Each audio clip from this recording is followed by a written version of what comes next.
Samantala, maring dinipensa ni US President Donald Trump ang pagpapadala nila ng libu-libong security forces sa Los Angeles, California.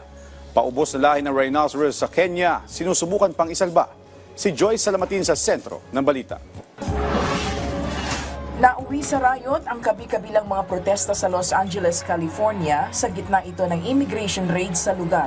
Nagkagirian ng mga pulis at rallyista.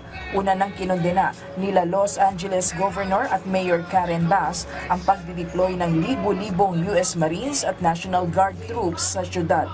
Encourage the administration that if they deployed the National Guard in Los Angeles, it would create a sense of chaos. It's the last thing our city needs. So we don't need any of that in our city right now. Our city is trying to heal. Our city is trying to rebuild. Our city does not need to be torn apart with a provocative measure from the federal government. Kaugnay nito, agad na dinipensahan ni US President Donald Trump ang aksyon ng kanyang pamahalaan. I wouldn't call it quite an insurrection, but it could have led to an insurrection. I mean, that was a lot of harm that was going on last night. I watched it very closely, and it was amazing that the job that the National Guard did. And by the way, the police were working very hard also, but you know, the police are given instructions to be politically correct. I said, no, you don't have to be politically correct. You have to do the job. Tiniyak ni Colombian President Gustavo Petro ang pagkakamit ng hustisya kasunod ng pamamaril kay presidential candidate Miguel Uribe sa gitna ng kanyang pangangampanya. Ipinag-utos ni Petro ang mabusising investigasyon para matugis agad ang mastermind sa insidente.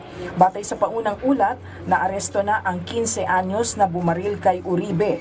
Sa ngayon, nananatiling kritikal ang kondisyon ng biktima matapos magtamo ng tama ng bala sa ulo at tuhod. Sa Kenya, isa-isang hinuhuli ng Kenya Wildlife Service ang mga rhinoceros para dalhin ang mga ito sa kanilang conservancy forest sa Laikipia County. Ayon sa KWS, bahagi ito ng mas malaking misyon nila na paramihin ang populasyon ng nasabing wild animals.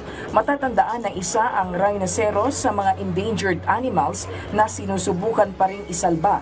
Batay sa datos ng Rhino Foundation, nasa 28,000 na lang ang mga nabubuhay nito sa buong mundo, habang higit sa 90% nito ay makikita sa Africa. Joyce Salamatin para sa Pambansang TV sa Bagong Pilipinas.